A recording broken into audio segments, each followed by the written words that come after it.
Welcome to Live with Elder Kabir, where we are reminded to be faithful in the little. I am the voice behind the scenes, Deacon David. Today we'll be exploring the hidden history of Nigeria, specifically concerning the Yoruba people, or better yet, the Yoruba tribe. Later in the show, we'll have a special guest join us who actually traveled with Elder Kabir on his recent trip to Nigeria. So make sure you watch all the way through.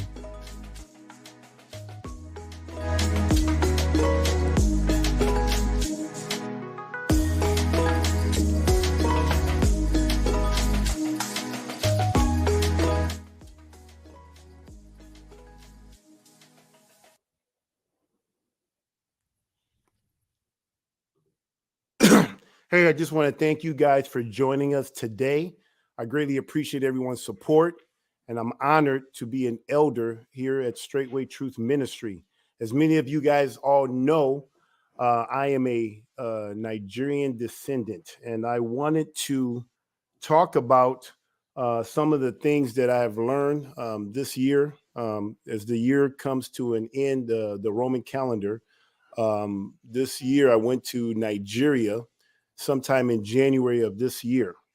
And I've been sitting on this stuff, but I really wanted to share, and it's just been really heavy on my heart. And I really wanted to just put this out there. There's not a lot of things here about the tribe that I come from. I grew up, obviously, both of my parents are from the Yoruba tribe. There's over 200 ethnic groups in Nigeria, and the three main tribes are Hausa, the Igbo, and then the Yoruba, which that's where I come from, the Yoruba tribe. So I just wanted to share some stuff. So one of the things I want to start off with before I get into the some of the different things, I want to talk about signs.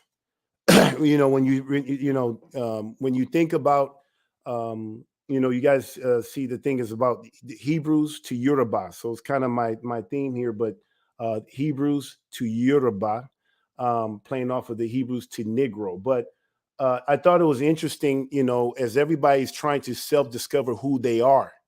You always notice that they always go back to these DNA. They always go back to the DNA to try to see if where does it lead back to? Does it lead back to the Jewish people or whatever not? And I noticed that when you look at scripture, Yah doesn't necessarily use DNA. He uses signs, things that you can physically see. And so one of the things I want to use here as an example as we delve into this topic here is I want to use some examples here from the Bible. And we're going to start here from Genesis.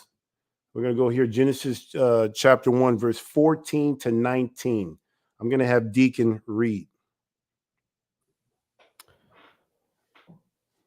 And Deacon, just want to let you know, too, that we got a different camera working here. I don't know if you knew that. Oh, really? Okay.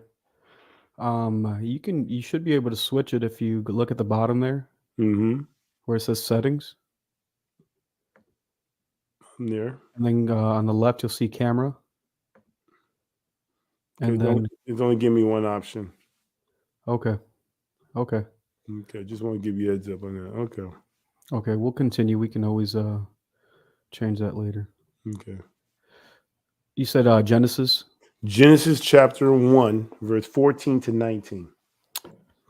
And Yah said, "Let there be light in the firmaments of the heavens to divide the day from the night, and let them be for a sign, and for seasons, and for days and years. And let them be for lights in the firmament of the heavens to give light upon the earth." And it was so. And Yah made two great lights, the greater light to rule the day, and the lesser light to rule the night. He made the stars also. I'm controlling that. Okay. And Yah set them in the firmament of the heavens to give light upon the earth, and to rule over the day and over the night, and to divide the light from the darkness. And Yah saw that it was good. And the evening and in the morning were the fourth day. So you can see right here that Yah said that he's give us the sun, the moon. I mean, it doesn't say about the greater light, the lesser light to govern the night, and the greater one during the day. You got the stars. and this was supposed to be a sign for the seasons, the time, and everything. So I just thought that's another example. That's one of the first signs when you look it up. If you guys do your own research, check my work. But that was one of the first signs that Yah used that we can look up right now. To this day, we can actually look up. We actually use the signs of the moon for every new month. It's a new moon. Full moon is usually around the major feasts that we are part of. I've always noticed that on the 14th day or the 15th day, you see a full moon. And we have a lot of light during the feast, especially up there, down there at Tennessee with Straightway Truth Ministry. So anyway, here's another one. I got to control that. Let me go to Genesis chapter 9. Another example of Yah using signs. Let me go here. I want you to read Genesis 9. And I want you to read that to 17. Read. And I beheld, I established my covenant with you, and with your seed after you. Hey, And with, sorry, start at 8 because I want to make sure we include. I just want to know who's speaking here. Read. and Yah spake unto Noah, and to his sons with him, saying, And I, behold, I establish my covenant with you, and with your seed after you, and with every living creature that is with you, of the fowl, of the cattle, and of every beast of the earth with you, from all that go out of the ark to every beast of the earth. And I will establish my covenant with you. Neither shall all the flesh be cut off any more by the waters of a flood, neither shall there any more be a flood to destroy the earth. And Yah said, This is the token of the covenant. Now that token is a sign. If you look behind the word token, it's sign. So read. Token of the covenant which I have make between me and you and every living creature that is with you for perpetual generations. I do set my bow in the cloud, and it shall be for a token of covenant between me and the earth. And it shall come to pass, when I bring a cloud over the earth, that the bow shall be seen in the cloud. And I will remember my covenant, which is between me and you and every living creature of all flesh, and the water shall no more become a flood to destroy all flesh. And the bow shall be in the cloud, and I will look upon it, that I may remember the everlasting covenant between Yah and every living creature of all flesh that is upon the earth. All right. Oh, keep reading 17. And Yah said unto Noah, This is the token of the covenant which I have established between me and all flesh that is upon the earth. So there you go. So Yah said unto Noah, This is a token, a sign of the covenant which I have established between me and all flesh that is upon the earth. So when I'm telling you, I mean, I've always, as a little boy growing up, I would see certain things. Like I was always intrigued about the stars, the moon. If I see a rainbow, I pondered it. I mean, sometimes I was even trying. Sometimes I take pictures of it just because I'm thinking, like, man, the very things you see in the Bible, Yah literally said, "This is a sign." So when I see that, I remember. I'm even reminded that He will not flood the earth like He did long ago. And this bow is a remind. It reminds Him. It reminds us. It's the covenant. It shows us that Yah is real. This is real. And when I look at how Yah has been dealing with me my whole life, I mean, he's already chose me before the foundation of the earth that I'll be here for such a time as this. And so I just really wanted to just show you guys, like we see rainbows. I mean, everybody I've seen a rainbow before. Now, unfortunately, you got these people, the Skittle groups. They have taken over the rainbow, but they haven't, because this is the rainbow that Yah says that will be a sign, a token of the covenant that He made. So anyway, I just wanted to show that. So now let's go into the first thing. So how do we connect this to the Yoruba people? So when I went to Nigeria, when I grew up, guys, you have to understand, when I grew up in America, in South Central Los Angeles, around a lot of people that they will call African American and blacks And believe it or not, I went to a predominantly black school. I went to a black school. And even though I went to a black school, I felt like a minority, believe it or not, because my name gave it away, being called Kabir. We were called, my parents came in there. A lot of time, my mom was dressed the way, in her Nigerian thing with her head cover. My dad, just the strong accent. Me trying to figure out English, trying to learn my Yoruba culture, learn the English thing. And I struggled with English a lot when it came to writing and reading and things of that nature. But this is how I grew. I got made fun of growing up by people that look like me, but obviously because of my upbringing, you probably heard. I don't know if they use these jokes anymore, but I would say it kind of scarred me. But I forgive. But being called African booty scratcher, just things like that, just being made fun of just because of where I came from. So anyway. But growing up in all of this stuff, learning, like just, going to church, I grew up in, my mom went to church where, I remember going to church and being around a lot of, we went to a Nigerian church. So I didn't go to your typical black church. I went to a Nigerian church. I remember growing up and, the things that we, just seeing things, feeling things and stuff. So I'm going to go on some of the things I noticed, just so there's a lot of stuff here from this article that I want to share here. And we will post this article at the end of the show so you guys can also see it. But I can't even tell you who wrote it, but it's called Yorubas, the Lost Ancient Hebrew Israelite. And one thing I noticed is that when you look up Nigeria and Hebrew or Israelite, it always points back to the Igbo tribe or Igbo, some people say, but the Igbo tribe.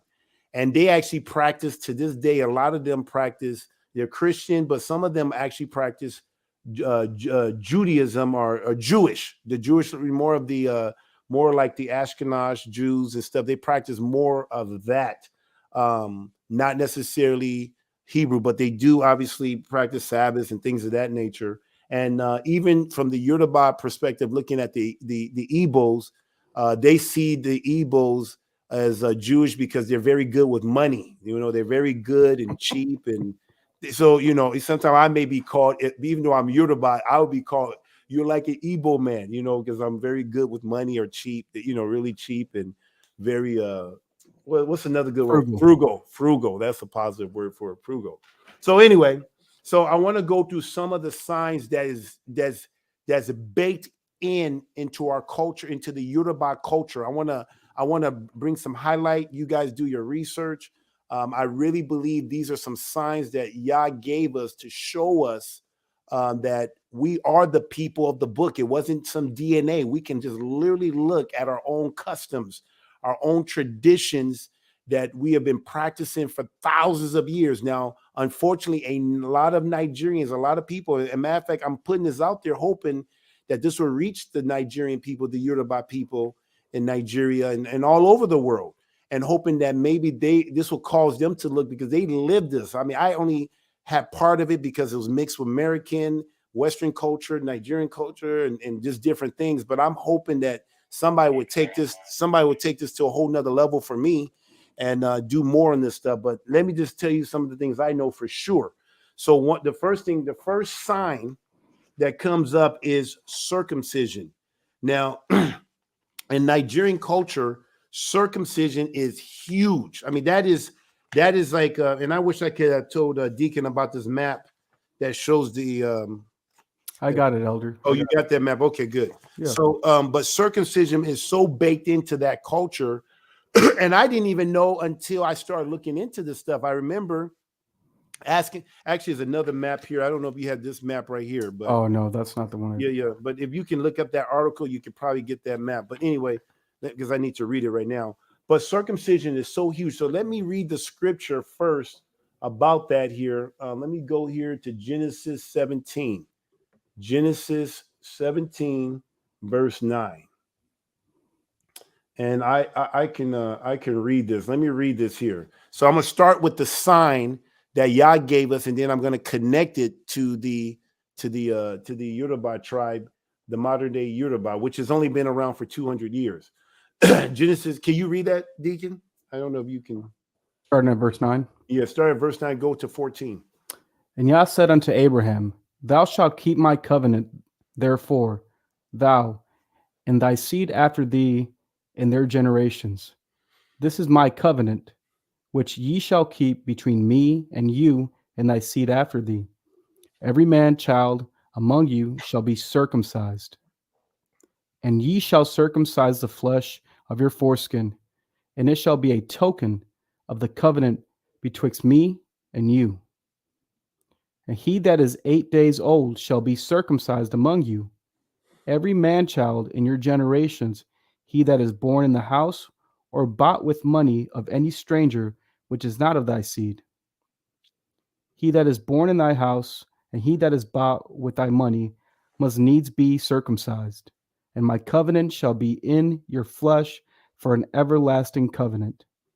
And the uncircumcised man child, whose flesh of his foreskin is not circumcised, that soul shall be cut off from his people. He hath broken my covenant. All right.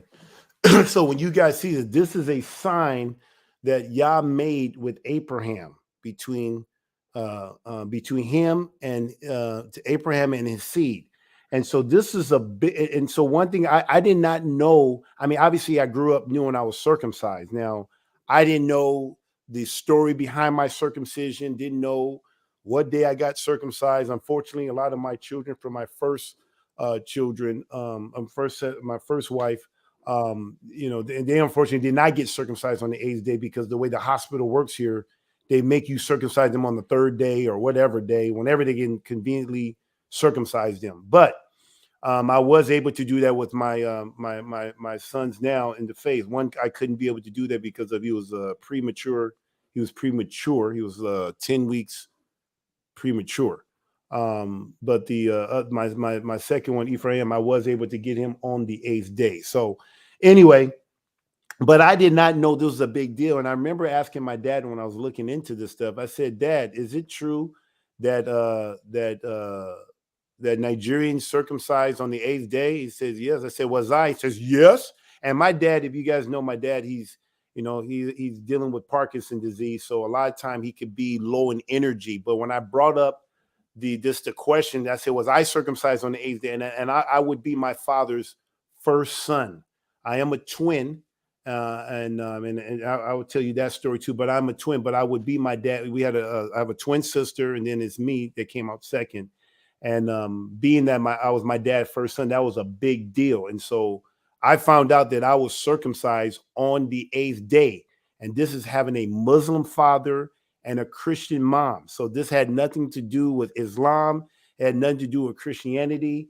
I was circumcised on the 8th day because of my dad's tradition as a Yoruba man in Nigeria. That's and I was named on the 8th day. Matter of fact, my name came from my grandfather or my grandmother.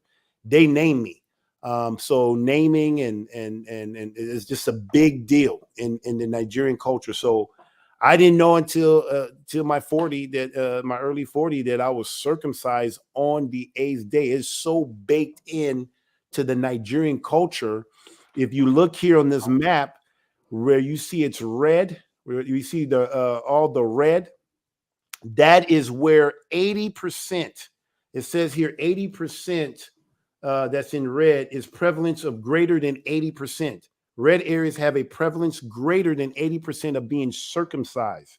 Now, when you go to the Yoruba culture, if you look right there in the corner of and we call it the pit of Africa, but where Nigeria is, but according to studies, it says here, studies have shown that Yoruba tribe has a prevalence of nearly 90% of male circumcision through Islam only. Through male circumcision, though Islam only accounts, listen to this, Islam only accounts for about a quarter of their population. More interesting, however, is that the male circumcision is done on the 8th day of birth, just like the Israelites. So as a matter of fact, they even have sayings. Now I'm gonna please, guys. I want to because I'm hoping Disclaimer. this will get out to Nigeria. Disclaimer. So excuse my lack of accent. I don't have a good Yoruba accent, but I do want to say this proverbs that is said in Yoruba, and then I will translate it in English. Wankra is Wankara Wan Sita B Ome Eja Mejo. Forgive me, guys, but this is what it means. It means meaning that they're exposed like an 8-day-old baby. So Nigeria in Yoruba, they have a saying that I butchered, but you guys can do your research. Let me say it one more time. Wonkare Wonko Sita B Omo Mejo Mejo. Which, and so what that means is that if somebody had a secret and it got exposed, and so they would say this saying that, man, you got exposed like a baby on the 8th day. That's what it means, on the 8th day baby, because on the 8th day, they do what they call a naming ceremony and a circumcision. So that baby would have been exposed to everybody that's at the ceremony, and they party. This is a big deal. And so this is deeply rooted. If you say that saying in Yoruba, they know exactly what you're saying, and it's actually talking about a baby boy being exposing his part on the 8th day to be circumcised. So, Wow. like I said, it's deeply rooted in the That's beautiful. That's awesome. Yeah. So, and I didn't even know this. I literally started learning. Matter of fact, I remember when I first came into Straightway, it was Pastor Dow that I remember he was telling me something in the Apocrypha, and he even alluding that he said, "Huh, you're Nigerian." He says, "Hey, you're a Hebrew." Like for real. I'm like, really? Like, I came into this for the Shabbat just because I was a Christian and I just wanted to follow the book. I used to say things when I was in Christianity. If this was good for the for Yah's people, it's good for me. Or if this was good for the Israelite, it's good for me. And not even putting two to two together that I'm also part of these people. I'm his people. I just thought I was more grafted in through I was a Gentile or something, from what we were taught here in America. Yeah, that's what they told you. That's what they told me. And even and the part that breaks my heart is to know that a lot of Nigerians, especially from the Yoruba tribe, don't even put the two together. Matter of fact, I've even heard Nigerians saying that who are Christians, they're discouraged from reading the Old Testament. And I think the reason why they keep them from reading the Old Testament, because they will find out real quick, if they start reading that Old Testament, they're going to say, hey, there's a lot of things here that we do that they're doing. That's how they'll say. They'll say, man, we are like the Jewish people. We're doing what they do, or something like that. I mean, they literally are clueless. And once again, it just shows you the sign again. It shows you that, it just shows you that once again, how Yah said in Deuteronomy 28, that we won't even know the gods that our fathers even worship. We will be worshiping stone and wood, like Islam and Christianity with the cross, stone with the Kaaba. So it just blows me away to see that this curse is real. So another thing, like I mentioned a little bit about the naming ceremony, and this is about the tribal culture. And so I'm going through a tribal culture here. So naming is a big deal. So I kind of talked about how on the 8th days when they name their seed, if it's a daughter or a male, and what Nigerians do is they tend to name them around the time. It's not just like, in America, people find something, Shaquita or Laquita or Mikey or what's that guy, Ray, or I don't know. It just seems like these names just have nice tunes to it, but it has no meaning to it. And I don't know. If anybody's name is Ray or whatever, said my husband is Yoruba Ijebu, and he is very frugal. And he said his father told him they came out of Egypt. Yes, same thing. I'm going to cover that. Yes, my dad said that all they can remember is they think that they were Egyptians, and that. But I'm gonna cover that. Let me hold off on that thing. But I like that little quote there. But the naming ceremony is a big deal. So let me read this. It says the Yoruba have an interesting way of naming their children. Naming of the newborn is very serious business. that involves a ceremony of its own.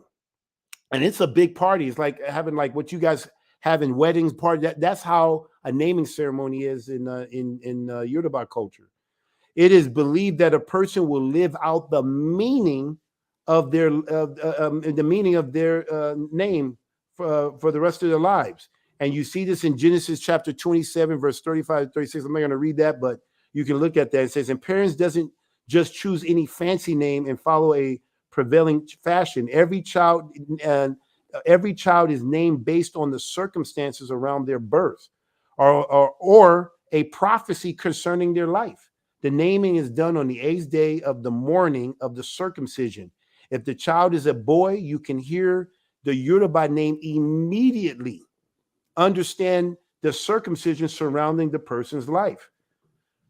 For example, is this part of my 20 in? But anyway, like for example, a person named Taiwo signified that he or she was the first twin, while Tonkumbo means that the child was born abroad in foreign land. Babatunde means that the child was born after a recent death of the father or grandfather. And Ayabon means that the mother has returned, implying that the grandmother died just before the baby girl was born. Hold on here. Turn this thing off here. I don't know what's going on here, but I'm going to put that on YouTube. So, but anyway, so you can see here, there's a lot of stuff here that I can read here, but once again, if you look at the Bible, let me just read it because this has a lot of good stuff in here. It says there are more God-focused names. So a lot of the Nigerian name have God name in there. Like, and here's an example. Oluwaseun means God did this. Or Oluwaseun, thank God. Or Modupe, I give thanks or praise. Oluwa say me lior. Forgive me on that, guys. If it's not my name, I usually have a hard time. It says, God has done me a favor. And Oluwa Shindarara means God still perform miracles. Even my son, I got my son, he's Oluwa Shegun. Let me see what his name is. And I always let my father give the middle name of my children because like I said, it's a big deal. I remember when I was first, sorry guys, I'm just looking this thing up. But I remember when my son, when my children were first born, I remember taking this very seriously. Like saying, man, this is my job. And I remember with my first wife, she made a big deal about, well, why can I not name it? And she was more concerned about if it was cute or if it sounded good and I was more focused on, just naturally, I was just more concerned about the meaning of the name and making sure that the name represented what I was going through maybe, or what was going on at the time, or what I wanted to believe for my seed and everything like that. So my son, Yosef, obviously Yosef is, Yah has added, but Oluwasegun, right? That means Yah has been victorious, or God has been victorious. But I'm putting it's Yah has been victorious. So Oluwa. So anytime you hear Oluwa, it means God. And so when you hear that, you're going to hear that. So let me read some of the examples here. Let me see what Akabi took on his grandfather's name. So, and I don't know what Akabi. Let me see here. My second son was my Hebrew woman. Let me see here. I do write these down here just because I don't want to forget the meaning, because it does mean a lot. So obviously I named him Ephraim, double fruit, double ash heap, shall be doubly fruitful. Ankabe means consciously, deliberately born. So Ankabe, which was named after my grandfather, is deliberately born. So my father, I usually let my father, he's still alive, I still allow him to, I don't like to use the word allow, but I'm always honored that he's willing to give my seed their middle name, so that I can tell them that your grandfather named you. So, like I said, even though I haven't done like the ceremony like they do in the Yoruba culture, but naturally, instinctually, I know that naming your children is a big deal, and it comes from my background, seeing that. So, but in American culture, is just totally different. I remember, arguing with my first wife about that, like, well, and then when we got to our daughter, I think we had a big fight because she said now that it's a girl, she wants to name it, and literally, my daughter has two middle names. One that my dad named, and then she has one. So we just Wow. to compromise. So if my daughter is listening to this, ever listen, the reason why you have two middle names, because that right there would tell you, because of the conflict. But names are a big deal in Nigeria. But let me read this. It says right here, there are more than God. There are more God-focused name, and I've read a lot of them already. It says, let me skip here. It says the next paragraph: victory in a war may lead to a male child being named Adeleke, brought victory. So if he brought victory, he'd be called Adeleke. And guys, I may be messing up on this pronunciation, but it says being born on Sunday. I thought this was interesting. Deacon, being born on Sunday might give a girl named Abosede, meaning that she came in the beginning of the week. That means if she was born Wow. on Sunday, they named her Obasede, meaning that she came in the beginning of the week. So the beginning of the week is And Sunday. bro, so they obviously believe that Sunday is the first day of the week. Bro, you can't make this thing up. That's amazing. So anyway, obviously in the Bible says, but what is the relevance of this in the Hebrew? Well, serious students of the Bible will quickly realize the names in the Bibles are never coincidence. They always tell us the story of the individual, of their birth and life. For example, Pegle meaning earthquake, right? In Genesis chapter 10, verse 25, makes us understand that there was an earthquake on the earth when he was born. Even the patriarch was named Noah, meaning rest, because the people have been burdened with toil for food and believing that God had brought better days when he was born. We got Moshe, or Moses, right? Was the name because he was drawn out of the water. And Hosea, God told the prophet to call his daughter Laruhama, not pity, because God would no longer have mercy on the house of Israel. And you got Shem. Shem will be the one to bear the name of the Most High. Japhet, expansion, is the one who will seize the land. Who's seizing the land now? Like, these are signs, guys. You guys can't make this thing up. Seize the land. You got Ham, black, was the darkest of them all. Other examples can be seen in Isaiah. So I know I've seen some really dark-skinned people, and I'm not there. So I got to be from Shem. So, but I'm gonna leave that there. I don't want to be a shadow ban. But anyway, but this is Would that be anti-Hamitic? I don't know. I don't know.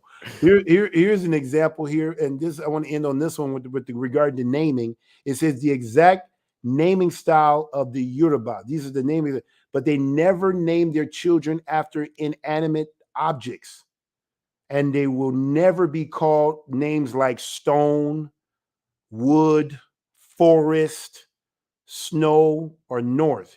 You will certainly never find a Mr. Fry or Tickle Toes among them. So you got people. I mean, some of you guys got named Wood, Forest. Those are not names that you would see in the Yoruba culture. The Forrest names, Gump. Forrest Gump, or Mr. Snow. Or you just got these different names. But like I said, you won't see these things in the Yoruba culture. So once again, guys, I'd say these are just different things that you see in the tribal culture of the Yoruba tribe in Nigeria. Last one, and didn't want to give it away, but I told you guys earlier that I was a twin, and in Nigeria, twins are a very big deal. Do I have any? Yeah, I do have a thing here. Let me go here with the twins. Hold on here. Well, let me read the Yoruba. No, let me go with the scripture. I want to use the scripture here. I want to show you guys something here. I'm glad I tagged this stuff. I call it the Nigerian signs. The signs here. Let's see here. I think it's in Genesis. All right. Genesis 17. Let me go here. Oh, who put that there? Did I put that there? Oh, no. That was the one I read earlier. Hold on. I appreciate you guys' patience. Hey, guys, please hit the like button. Feel free to hit that like button. All right. Genesis 25. And I'm going real slow here, guys, because I didn't want to rush this thing here. Yeah, it's a big. Yeah, guys, I had to cut a lot of things out just because the Nigerian culture is there's so many commonalities with the Hebrew culture. And I thought it was very interesting, Deacon, that one of the things I noticed is that how you don't really hear about the Yoruba tribe. They always pointed to the Igbo or something. And I think the reason why they hide that is because they don't want to, because I think the powers to be know that these are the people of the book. And it seems like they probably have the most clear similarities. Like, it's so funny. The Igbo tribe is considered Jewish, right? But when it comes to respecting your elders, they don't do it. When it comes to twins, and here's what we're going to talk about: twinning. So let me start here. Read Genesis chapter 25:19, and I want you to read to the end of 28. And these are the generations of Isaac, Abraham's son. Abraham begot Isaac, and Isaac was 40 years old when he took Rebekah to wife, the daughter of Bethuel, the Syrian of Padanaram, the sister to Laban, the Syrian. And Isaac entreated Yah for his wife, because she was barren. And Elohim was entreated of him, and Rebekah his wife conceived. And the children struggled together within her. She said, If it be so, why am I thus? And she went to inquire of the Most High. And the Most High said unto her, 2 nations are in thy womb, and 2 manner of people shall be separated from thy bowels. And the one people shall be stronger than the other people, and the elder shall serve the younger. And when her days to be delivered were fulfilled, behold, there were twins in her womb. And the first came out red all over like an hairy garment, and they called his name Esau. And after that came his brother out, and his hand took hold on Esau's heel, and his name was called Jacob. And Isaac was 80 years old when she bare them. And the boys grew, and Esau was a cunning hunter, a man of the field, and Jacob was a plain man, dwelling in tents. And Isaac loved Esau, because he did eat of his venison, but Rebekah loved Jacob. All right. So here you can even see, and obviously we know the story, the sons of Jacob, right? The Israelites come from Jacob. This is where you get the split from Shem, the Shemites, from Abraham to Isaac, Isaac to Jacob. And as you can see here, and after that, they came his brother out, and his hand took a hold of Esau's heel, and his name is called Jacob. And Isaac was 80. So let me see here if they say here. You have 2 nations right here in verse 23. It says, and Yah said unto her, 2 nations are in thy womb. 2 manner of people shall be separated from thy bowels. And one people shall be stronger than the other people. And the elder shall serve the younger. So the oldest will serve the younger. And when the days of them be delivered, fulfilled. Okay. So I'm just trying to see if there's the struggle. Okay, so you have the older will serve the younger. So in the Nigerian culture, let me read here. Here's the article here. This is a great article. I am gonna make sure. So in the Nigerian culture, I am a twin, right? And so let me just read some of this stuff here. It says the Yoruba have the highest incident of fraternal twinning.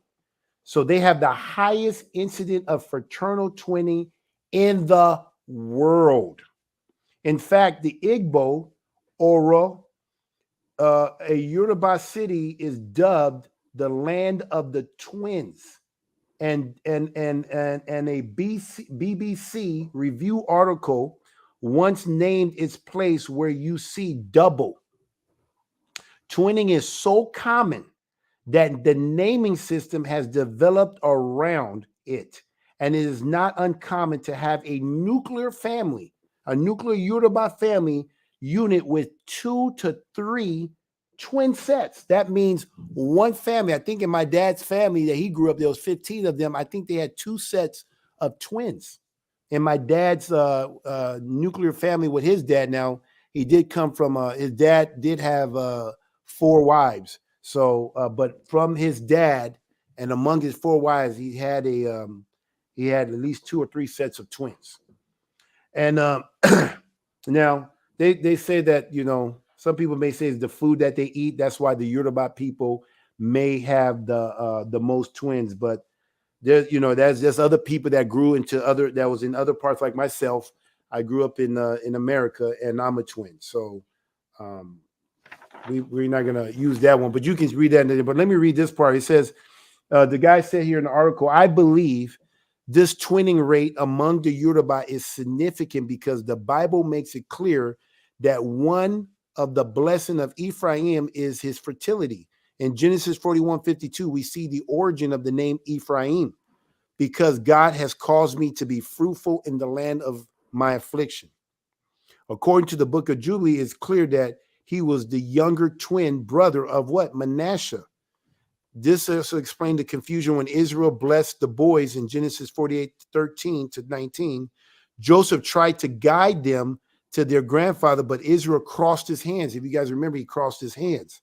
And the blessing of the firstborn went to the younger twin, just like it had to Israel as the younger twin of Esau. Ephraim received the blessing to become a multitude of nations. In this previous post, I showed the 18th century maps that place Bani Ephraim right where Yoruba live today. I don't know if that's the map we're looking at here. Is that the map? No, this is just showing the highest rate of twins in the world, and it's this whole section here. Oh, right there. So you can see that, yeah. So we have a lot of twins. So in Nigeria, there's a name for twins. So like in my name, my sister name is Taiwo, and my name would be, being because I came out second, is Kane Day. Now I know you guys know me as Kabir, but growing up, now I just told you guys my family secret here. The only Deacon knows. It's always weird when Deacon is talking to me because you call me Kane Day. I'm like, wait a minute. You know, like I remember when I was growing up in school, like my whole life, I'm called Kane Day at the home, right? But then when I'm in school, I'm called Kabir, right? And then when I'm at home, I'm called Kane Day. And then I remember this is Kabir. My dad would call my name. So either I had a mail that came in the mail for myself, or either a friend is outside waiting for me, trying to play, that I can play with. So anytime my dad would use my official name, I knew that it had to do with something outside. But usually, I grew up my whole life really hearing the name Kane Day, just kind of like, I think Pastor Dow, I think his name was called Chuck, right? Charles, but it sounds like his name was Chucky or Chuck. Yeah, so it seems like the closer ones to you know you by that name. Yeah, so people that would call me Kane Day, I knew that was somebody that knew me as a child, like a baby boy. Would your uncles in your family call you Kane They'll Day? call me Kane Day. Okay, Yeah. so it is Yeah. So anybody that's in that culture, because I'm a twin, so it automatically tells you I'm a twin. It tells you I'm the second one, and so it's due. But let me read this. It's interesting in the Bible. You always hear the first will be what? Last, and the last will be first. So it's interesting in the Yoruba culture. However, the more interesting thing about twinning among the Yoruba is, and I kind of told you guys, the cultural practice about the inheritance. Among Yoruba, the second twin gets the blessing of the firstborn, just like Jacob and Ephraim did. According to the culture, the first twin emerged is actually the younger that was sent to test the world by the elder. Wow. I'm an elder, but that's no pun intended on that. Elder Cane Day. Yeah. That's double, yeah. When the first has come out, the elder will consider it safe to come out after.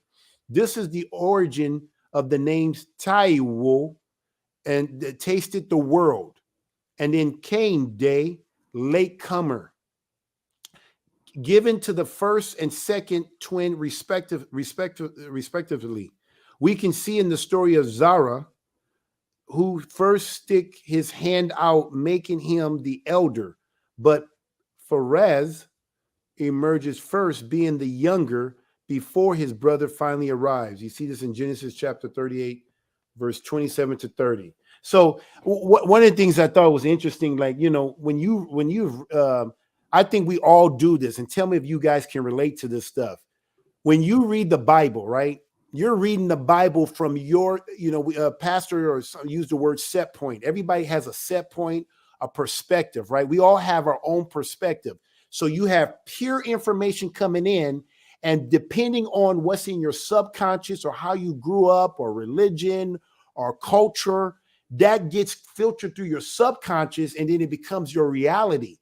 So a lot of our reality is usually filtered through our religion, culture, experience, trauma. All of that goes through your subconscious, and it comes out to be your reality. A lot of times we think we hear something, and then it just automatically comes out to our conscience. No, everything that we see, smell, hear gets filtered through our subconscious and then goes through our conscious and becomes our reality. Now, why do I say that? When you guys are reading the Bible, a lot of people, especially in the Western culture in America, when they read the Bible, they're reading it from a Western mindset or from their perspective. So when you're reading them, like a lot of people may read Esau and Jacob and have no type of inclination, like, okay, why is he older, or not even seeing the coincidence in that. Maybe they do, maybe they don't, and they don't even know why. But when I used to read the Bible, when I say read the Bible, the whole Bible, I do more steroid reading, but when I used to read the Bible, especially in the Old Testament, when I will run into these situations, I couldn't help to relate to Jacob, to relate to Ephraim, or to see when the twins thing were going, I couldn't help to relate to it from a perspective of my Nigerian culture. And it literally matched the culture. I didn't think to myself, oh, I'm a Hebrew or I'm an Israelite. I just thought like, oh, they're kind of like, we kind of have the same culture like they do, like Jacob being the twin, and he was considered the oldest. And so I'm reading it. I'm seeing my life through Jacob because I feel like, hey, I'm a twin. Jacob's a twin. He's considered the oldest. I'm considered the oldest, so I'm naturally just reading it and not even thinking twice about the coincidence of it. I just thought like maybe that's everybody does that. I thought if I see any twin, I would say, oh, maybe you're the oldest, and they say, oh, no, that's the oldest. I'm the youngest. I said, oh, okay. Well, in our culture, in the Yoruba culture, the oldest is really the youngest. I used to even come up with stories to explain, like, oh yeah, I pushed my sister out there to check out what's out there to make sure everything was clear before I left, and then that's why I became the oldest, because I made sure everything was cleared. So I came up with stories about this stuff, but the point is, I knew I was the oldest growing up in this Nigerian culture. So once again, I'm gonna say these are just signs. And so this is a major sign. And this is, when I say this stuff, guys, this is not a coincidence. This is like baked into the Nigerian Yoruba culture. This is baked into that culture. This is not like a coincidence. This is huge. This is big time, So yeah, right here we got this thing called the equality versus the West versus East. In the West, You can see it seemed very disrespectful, you know. If your dad calls you what, huh? You know, but in the East, there's a hierarchy, you know, very, people will say is oppressive, you know, but it's very respectful. We have to respect our elders. It's a very, very big deal. You know, we don't just talk to our elders anyhow. Um, what else they got here? Seems unkind, seems inconsistent, event focused, big time on events, honesty, harmony, independence, patronage, seem stingy, seem corrupt, efficiency.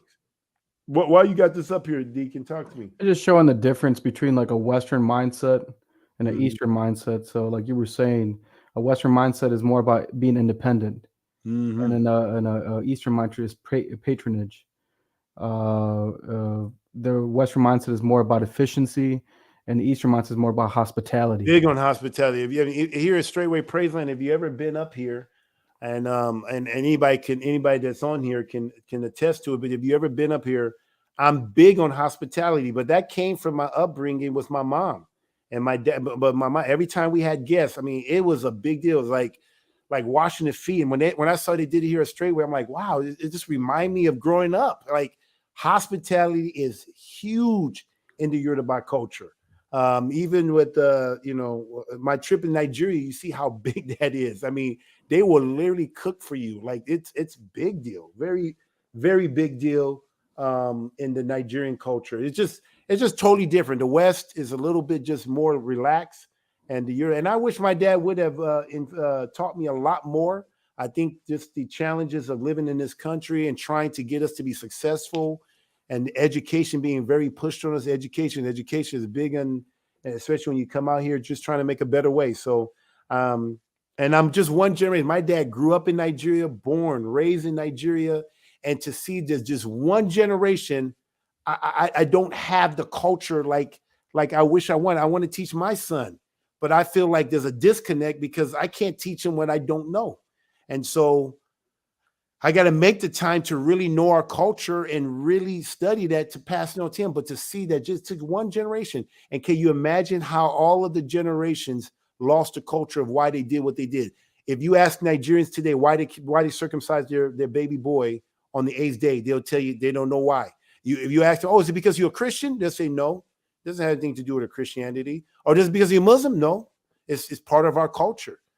We got something here said me being a Black American, my husband being Yoruba was a learning curve for me. It was downright funny at times. Always have food ready. You never know who's coming over. Exactly. I always have a saying, Soraya. I always have a saying that you could be entertaining angels. Like like guys, I'm telling you, it like it's a big deal. Like I try to use a hotel style, like a 5-star hotel, like a diamond type of hotel service, Straightway Praise. So that's done on purpose, just because of my upbringing, just because it's been baked into me. Certain things that I did pick up from our culture that you just don't see a lot in the Western culture. So anyway, just wanted to share that point. So once again, these are the signs. And I think I covered everything when it comes to the tribal culture. So the next topic, did I cover everything, Deacon? Yeah, you went through. You hit every point so far. Yep. Okay. So that's that. So, but guys, do your own research. So here's the next topic, family culture. This is also deeply baked into the culture of the Yoruba tribe in Nigeria. Polygyny. Polygyny is part of our culture. And it's so funny because my grandfather had 4 wives. My great grandfather had 4 wives. And so we have a lot of children, a bunch of twins in that. And so I come from a family of polygynists, just like Jesus came from a family of polygynists. That is big. And now you would think like, oh, that's a Muslim thing, because the Gbaja-Biamila, before they were Muslims, they were Christians when they were in slavery. And I know in my side, they were called Berkeley. And then when they took on his nickname, Gbaja-Biamila, they became Muslims. And obviously Muslims are allowed to have 4 wives. So people will say, oh, it's because you're a Muslim. Well, when I went to Nigeria, we found out They practice polygyny. Christians and Islam alike practice polygyny. It's here in the West that you would think that, just because you see what they do in the West, but when you go to other countries, you'll find out. I'm talking about Bible believing Christians practice polygyny, and it's normal. It's normal for a Nigerian man to have his main wife and to have other women other places. It's like breathing air. It's not. Here's a picture. That's normal in our culture. And so, especially as I am part of this culture, this straightway culture, and practicing practicing polygyny, they look at me and say, They look at me and they said, you live in America and you're doing the same thing. And you desire to have a lot of children. Even before I came into the truth, I know a lot of guys think I'm joking about my 94 deal here, but I do desire to have a lot of children. So you know why? You know where that comes from? Because it's baked in us, be fruitful and multiply. It's in my DNA, if you want to use that. It's in my blood. It's to be fruitful and multiply. But I was literally trying to do that when I was in Christianity with my one wife. It wasn't by accident that I had 7 boys and 1 girl. Matter of fact, people used to make fun and say, Kabir, you know what's causing that? I said, yeah, I'm doing what the book says. It said, be fruitful and multiply. And I know exactly how to be fruitful and multiply. And it requires me to get in that bed and make love to my woman. So if I could insert something, it's just because it's funny. It came to my memory. I remember when you told I think you told your uncle, and you told him, you can take a man out of Nigeria, but you can't take the Nigerian out of the man. You cannot. Matter of fact, I would like to bring in. Can you bring in our guest here? Because when I went to Nigeria, he went with me. He's actually Jamaican descendant, which I think is just really people who got migrated from West Africa to Jamaica. But we got brother TJ. If you can bring him on the line. Hey, shalom. Bless you, elder. Bless you, deacon. Bless you. Hey, tell us your experience before I go into these points here, because before I go to these points, because a lot of stuff that we discovered when we were in Nigeria, we were right there. We looked at each other. We always looked at each other like, yes. So tell us your experience in Nigeria and what, just things that you noticed in your time there. So it was a great experience, start off with that. But what sparked going to Nigeria was because, like you said, I'm from Jamaican descendant or Jamaican parents. And so I don't really have much of a history as far as, my parents are from Jamaica. That's pretty much where it stops. They have no knowledge of where they come from before that. And so if you say anything like, hey guys, you guys may be from, parts of Africa, they're like, nah, I'm Jamaican. And so I'm sitting here thinking like, well, Jamaica's this little island. The people didn't just pop up out of nowhere. And so a few years back, prior to coming to the truth, I did a ancestry DNA. And so I'm like, oh, it's gonna come back 99.9, Jamaican.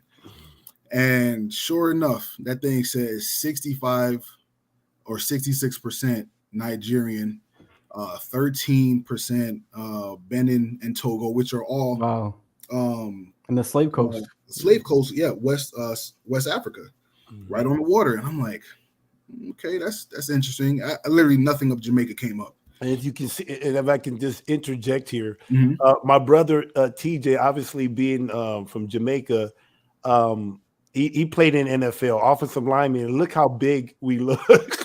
Yeah, we're all big in Nigeria too. It makes him wonder, like, are you guys really in Nigeria? No, we ran into some big people down there. Yeah, they were about our size. Yes, exactly. Yeah, I was very surprised, and like you can see, my uncle. He's really not my uncle.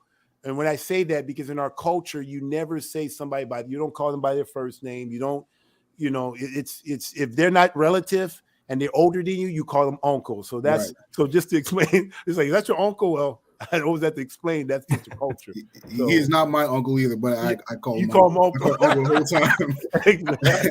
And uncle's pretty tall too himself. I mean, you can see, he's there, but so just realizing that, man, I'm from, more Nigeria than anything else. And so now coming into the truth, you kind of start looking back into things. And I was like, I always wanted to go to Africa.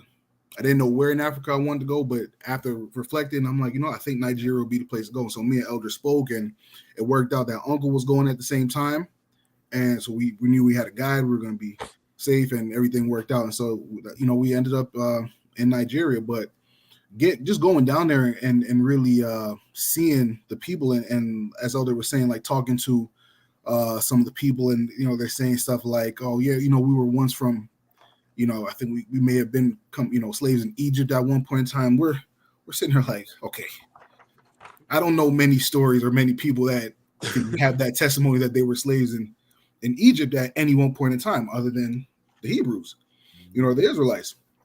And so it was just mind-blowing confirmation at different points of time, at different points, talking to different people, them just kind of sharing things that literally popped up or are in the word.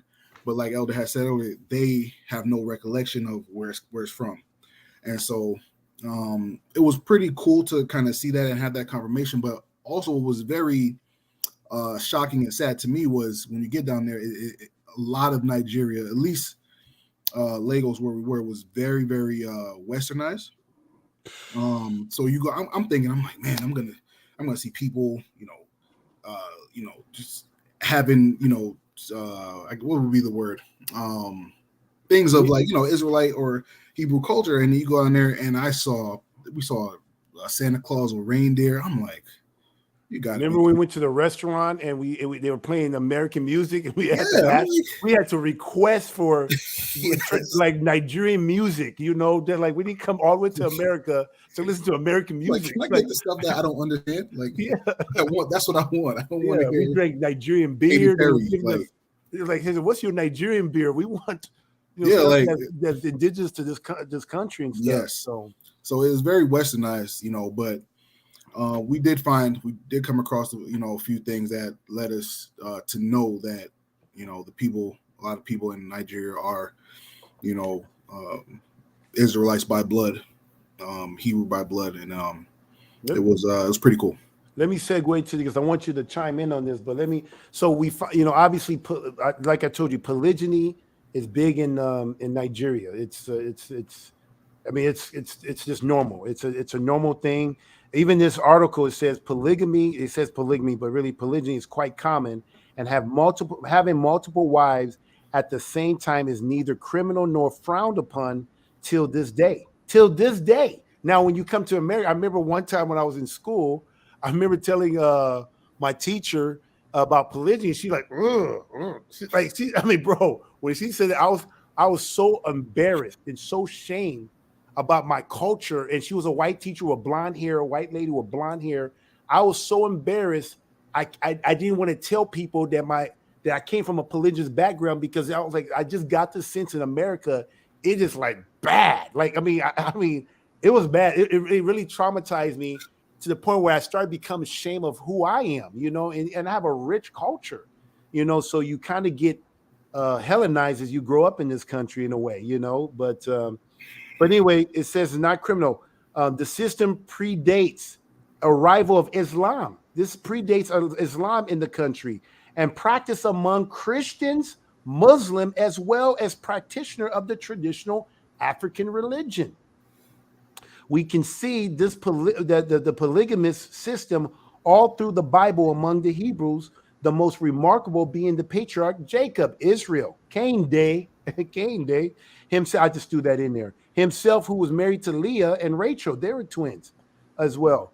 Bilal and Zephlah. It is implied also in the life of Ruth and Moabites. And you can see Gideon. Gideon had that's who I'm trying to break his record, by the way. Gideon had 70 children. So if anybody want to know why I picked 94, because Gideon had 70, I'm like, not brother Gideon, because I see he's on here. I'm talking about Gideon of the Bible.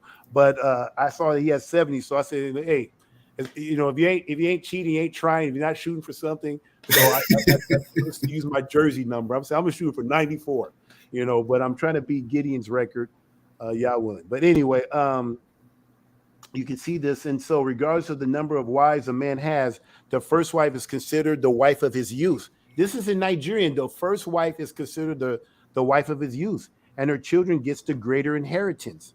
We see this blessing with Judah, the sons of Jacob, first wife Leah.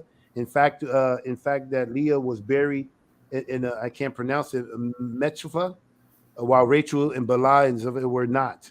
So anyway, the first wife is treated, as the wife of your youth. So that's you're not supposed to diminish the wife of your youth or anybody you bring on to take on a second one. So it's practiced big time that you honor that first wife, because obviously as a man you can have younger women. So when younger women come in, I guess it would be natural for a man to forget the wife of his youth and focus on the new one the new one that came in. So, but in the Nigerian culture, honoring your first wife is very important. So, but it's part of our culture. It's so beautiful, and I'm no longer ashamed of that anymore. I'm not ashamed that I came from a polygynous background, and I'm proud of it. I'm very proud of it. Another thing, this is something that my cousin. Now, me and TJ was in the room. We were just hanging out, talking. We were talking about something else, and we were trying to tell them about, hey, you guys are Hebrews and everything like that. And this is my cousin. I think we have a picture of her, but my cousin, she's in her 20s. I'm 40. Now you would think that they do Bible studies on this stuff or whatever. And she brought up, she said, oh yeah, we have a culture. She kind of said like, oh, we have a culture that you would think that's very strange. I said, what custom do you guys have that you think is strange? Well, she says, if you have a brother and he dies and he has no children, then that brother takes on that other wife, his sister-in-law, and give her a child, and they name that baby after the father to carry his lineage. We literally to be kidding me. The part that was crazy was because she was so young. She was I think she was like 21. So 21, somewhere around there, and so her knowing that and that just being inbred in her, and she's sitting here telling us this, and she has no idea again where it's coming from. She just knows that it's one in the white. The one in the white. Yes. And even it was even crazy, like both of them, the younger one, she kind of was dressed, more, similar to the culture, and another one was kind of had more Western, a little bit style to her and her ways and stuff. But she said that like we were gonna be like weirded out, and little did she know, I'm like, this is literally from the book, but it's just known. It's something that is known to them, but again, they have no clue really like where it's coming from. Is just what the people of the culture do. This is so you guys, the man to the right is my uncle. This is my father's younger brother, Uncle Ramon. Is my uncle. This is and then to the right, I don't know her. I can't think of her name right now. Forgive me, but the one in the white is my cousin. These are all my cousin. My first cousin. That's Mufutai. I always mess up. They make fun of me with my man, but Mufutai. That's my cousin. She's in her 20s. She's the one that brought up the fact that about the Levirate law. This is the Levirate that you see in the Bible in Deuteronomy 25. But let me read what it says. It says there's a historical account. Now listen to this now, because this is why she says you think this may be strange. And she thought it was strange because we're coming from America and things of that nature. I think they don't practice it as much, or is not well known as much, but she knew about this, right? I mean, she said it like wow, we do the same thing. But here's what this article says. There is a historical account that indicates that the Yoruba man would marry his deceased brother's wife. You see this in Deuteronomy 25:5. But having children with her was optional. This is Yoruba now. In ancient Israel, however, the firstborn from such a union would bear the deceased brother's name in Deuteronomy 25:6. And there is no evidence that such practice are still in existence among the Yoruba today. As a whole, it doesn't seem like that, but it seemed like different small sect tribes, they still practice the Levirate marriage. So anyway, I just thought that blew my mind away when I heard that. I mean, what else did you? I mean, what did you think about that conversation, TJ? I'm gonna look like I said, I think at that point when we had met your cousins, we already had a bunch of conversations. I think with all those men when we were at the tennis club spot. So that was like the icing on the cake, because again they were dropping little nuggets as far as history goes, and they were very well versed in their history, which is cool. But then speaking to her, and your cousin and your uncle, it was just like, man, these have to be the people, naturally. And I think one thing you read earlier when you talked about Jacob and Esau being born, and that Esau was red. Already. I don't know if you remember when we were driving through, I don't know if it was on the way to the Rock, that place where we were. I don't remember where we were exactly, but I remember Rock. Olimo Rock. Yeah, I don't know if we were on our way there or where we were going, but I remember the color of the people changing.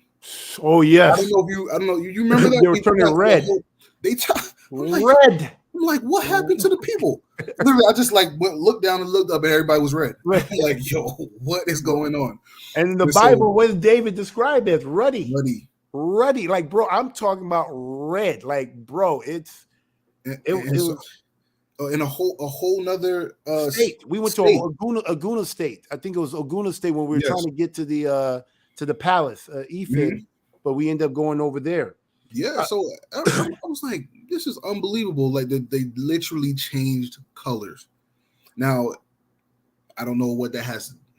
The ground was red too. The clay, when we saw the ground, it was red too. So it may have a lot to. But it was amazing. I want to make sure I get the names of my cousin here because I feel bad. And the reason why I have to look at it because it's so close. One is a girl. So if you go to that picture, my cousin to my next to my uncle. And that's his daughter is Tohibat, and then my cousin, my male cousin, he's Tohib.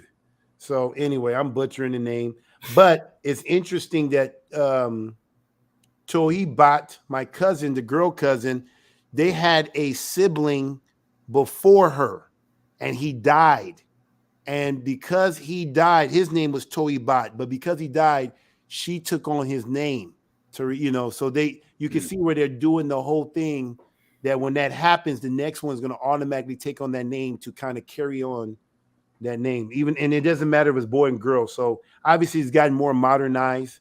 But I just wanted to Morifat, and then Morifat is the one that told us about the Levirate law. So guys, I mean, it just blew my mind away when I went to Nigeria. You see the signs that these are truly the people of the book. We were not only just in the cities, we even went to the rural areas. Yes. It's so funny. I gotta tell you this thing is so funny because my dad, when he first moved to Wisconsin here, and he says, why do you live in a bush? He kept on calling. I mean, we call it the what do you call it? What do we call it? You got the city, you got the suburb. We will call this more would you call this the suburb more? Mm-hmm. Yeah, the suburb. Well, in Nigeria, they will look at this and call it bush because all you see is trees. There's not a lot of population. Well, now after going to Nigeria, we were in the city, right? The city was city. I'm talking about it was popping. I mean, I'm talking about we went to the restaurant. Remember we went to that place to go get lunch? I mean, everybody, it was so chaotic. Guys bumping into each other. One guy says, "No mas." Have what he says, no mas. He was like, he didn't want us to get upset. He said, "No vex." He says, "Please, please, no vex, no vex." Like he didn't want me to get angry because he bumped into me. But I'm telling you, it was popping. But then when you go into the rural area, which they call the bush, you see people in their in village houses, in those hut houses, right? Mm-hmm. We saw them in hut houses. Now we had to drive. I mean, me and TJ was driving a little car. We had to sometime get out of the car. Is this the one we had to get out of the car? No. It wasn't this area. We were in the van. Oh yeah, we were in the Jeep because Bola's here. Yeah. Bola's here with us. But remember that one time we were driving into the place. and we had to get out because we're so big. Potholes were so deep, and we were in the back of a Toyota. I think it was a Corolla. I think it was a Toyota Corolla. We're 500 pounds easy. And these weren't like, little potholes. They were literally like 8, 9, 10 inches deep. Like, we have to get out the car. We're not getting back. Man, you guys have no business getting inside a Corolla. But we had no choice. The car broke down because the air conditioner. So it was just so beautiful because when I saw this man, this is a guy that he's actually a chief, and he showed us his land. He has this land that he's developing. He's actually an architecture. He's a developer, right? He architects land. Yeah, he's an architect. Yep. Yeah, he designed universities and stuff like that. Mm-hmm. So this is his own land. He's from America, but he was born in Nigeria. But he comes back, and all these people work for him, and it costs like $50 a month. $50 a month is like huge to these people. Like that is so. If you have $50 in this country, you can get a lot of servants and a lot of people working for you. For cheap labor, in Nigeria. It is a big deal. I mean, I remember we gave our driver, the guy that you saw me taking a picture with, I gave him $100. Me and TJ combined gave him $100, bro. He was good for 2 months, bro. He was so happy. And we gave him American dollars too, but you can see here they had cows, excavators. I mean, this is in bush. This is literally in the rural area. I think we had 300 acres. If I may say, Elder, this was actually refreshing to see. Yes. From what we've been seeing, like all the city life, everything's being so westernized and changed. That there's two people. It was a high chief and then the other lady. Who went to her farm. Yep. And they were just trying to get back to the original. Like, I don't want to say if it was original or I don't know what they're just getting back to like using the land and farming and cows and animals and just getting back to some of the old ways. And so it was really cool to see because, like I said, the whole time we were there, a lot of the places in Nigeria that you'll drive by on the highways, it doesn't look like this. It's very upbeat and city life kind of. So this was a breath of fresh air, honestly. Big time. And so you can see the cows here. I mean, we had a good time. And I'm going to be honest, man, if it wasn't for Straightway Truth Ministry, and I have to say this again, if it wasn't for Straightway Truth Ministry, I would be moving to Nigeria right now and get me one of these lands. 100%. Because the land is so rich, so beautiful. I mean, you can get labor there. I mean, it's beautiful. It was so peaceful. Was it not peaceful? It was very peaceful. It was very peaceful in these areas. In this area, this was very peaceful. I would say this to me when I landed in Nigeria. I said this is Jamaica on steroids. If that, anybody who's ever been to Jamaica, it's Nigeria is really Jamaica on steroids. And I mean, beautiful fruit trees all over the place. Cocoa. I mean, it was amazing. It was like a paradise. Like this is what they don't show you guys in Nigeria, but it was and all of a sudden it made me think to myself, the sign again. One of the signs he talks about in Deuteronomy is that you will be cursed. You see these people who I'm talking about the potential. Guys, listen to me. The potential that this country and these people can do is off the proverbial chain. TJ, am I making this thing up? No, you're not making this up. We were saying, let's say if these people all woke up and realized who they actually were. And this country, just Nigeria alone, started keeping the commandments, following out. There's nobody in the world who would be able to touch them in anything. Bro, I'm telling you, this would be the most powerful nation in the world. Like, you can see that. Here's the crazy part. You have the Chinese. They got property there. Taking the resources there. Mm-hmm. You got all these people from all these other nations taking stuff out of Nigeria, and the people there don't even know what they got. They're sitting on a gold mine, literally. Like, rich soil, water. You can take a seed, close your eyes, throw it somewhere, and it's going to grow. I mean, the soil is so rich, and there's water everywhere. Even in the I think that we would call it maybe like the ghettos or those places where it's just probably a little bit less desirable. to live. I mean, these people, how are they getting their water? They just dig a hole in the ground. Dig a hole. They got water. They didn't have a whole bunch of machinery and all that. They just dig a hole and then they have access to water. Even in like the more poor parts that we went to, and I'm just like, this is unbelievable. If these people really understood and knew what they have, and I think a few people do. Like I said, outsiders and other people from other countries, they know what's truly there. But Nigeria is a very, very rich land. Listen to this.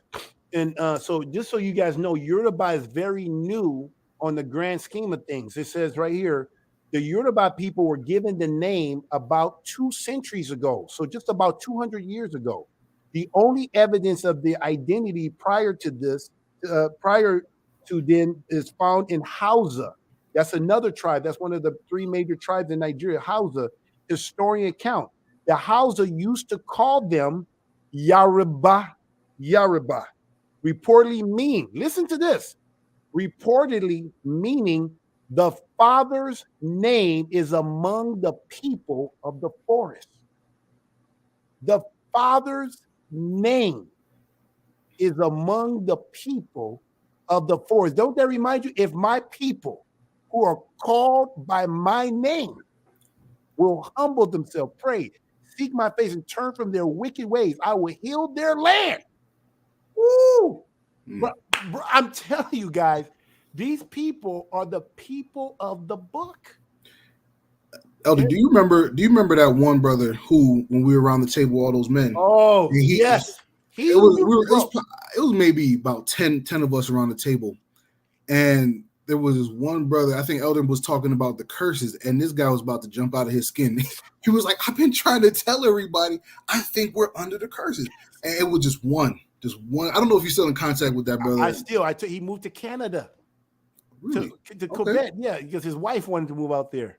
Oh, okay. And I thought he was gonna move to England. He moved to Canada because I thought we could start maybe a ministry, stateway in Nigeria. I was gonna make him my point guy, but yeah, I mean, he knew something. I think he was a Christian. Yeah, big time Christian. He was seeing that, like, man, this fits the bill of who I am, and so he was a very, very on fire dude. And it was pretty cool to see because it's like everybody at the table except for us, we were agreeing with him, but all the other guys who the historians is telling us that he was like, I think we are under some serious curses here, and everybody was like, no, we're not, because these guys, I think the guys we were around the table with were very affluent, very affluent, wealthy. They might have, they had some pull and some power within their area. So to them, they're not seeing, in my opinion, they weren't seeing the whole picture or spectrum of like what everybody in Nigeria was really dealing with, because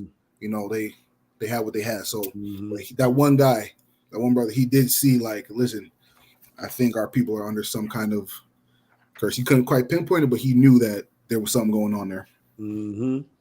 So guys, I'm telling you, it's beautiful here. And here's another thing that you see. Once again, guys, I'm just showing you guys, these are the signs that we saw in Nigeria. These are signs, and Yah works with signs. He tells us the circumcision is a sign, the rainbow is a sign. I mean, you see all these different signs. The curse is a sign, the blessing is a sign. So here's another sign that we saw.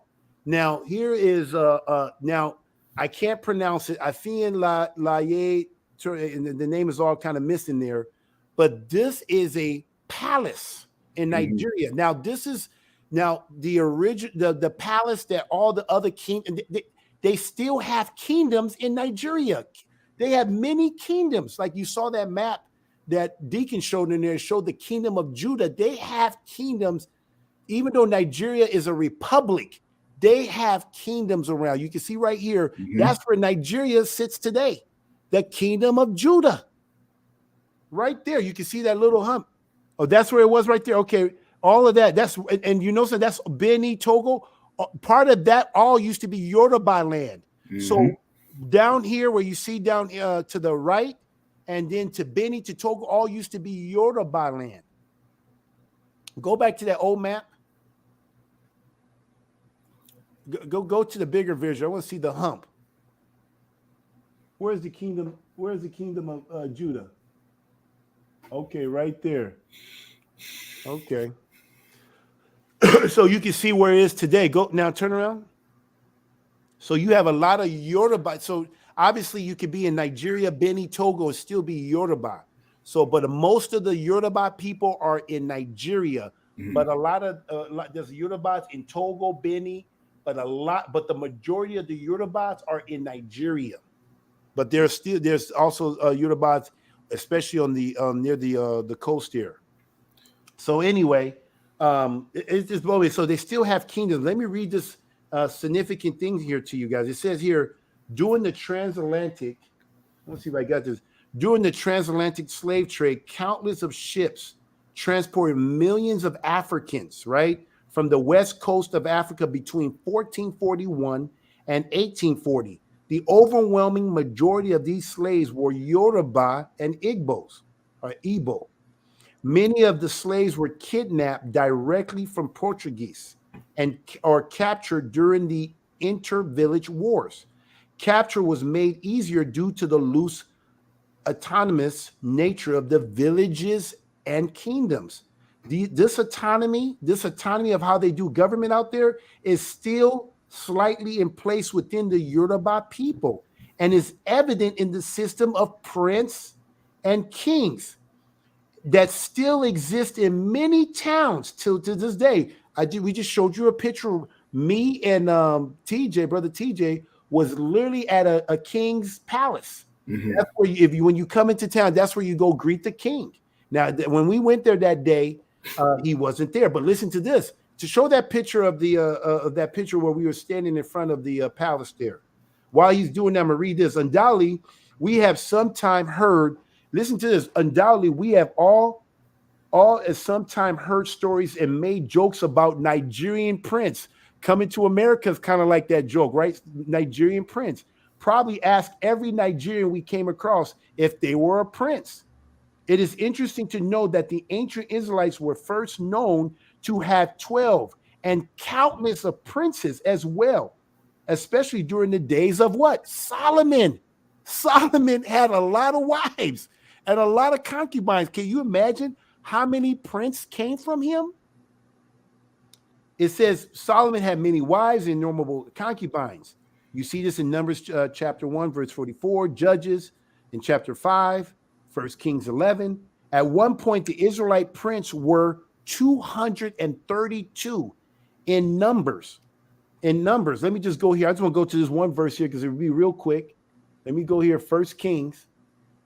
I mean, and the reason why I want to bring this up, there's a significant here I want to bring up here. 1 Kings chapter 20, verse 15. So you guys can see, I mean, is when you read this stuff, it says, I'll go here. Read that 14 and 15, Deacon. And Ahab said, by whom? And he said, thus saith the Lord, even by the young men of the princes of the provinces. Then he said, who shall order the battle? And he answered, thou. Then he numbered the young men of the princes of the province, and they were 232. And after them he numbered all the people, even all the children of Israel, being 7,000. Yeah, Israel. And then so there was 232. Is that what it says right there? Yeah, 232. Go back to that picture. Now listen, look at this.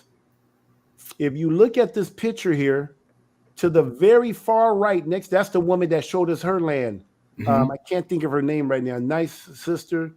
She showed us, and if you notice, her head is covered. That is normal practice, right? Did you notice that, TJ? That is a normal practice for a lot of women to cover their head like this. Yeah. But she is a Muslim. She is a Muslim woman. But she showed us her land, beautiful land. But next to her, this is who we call uncle.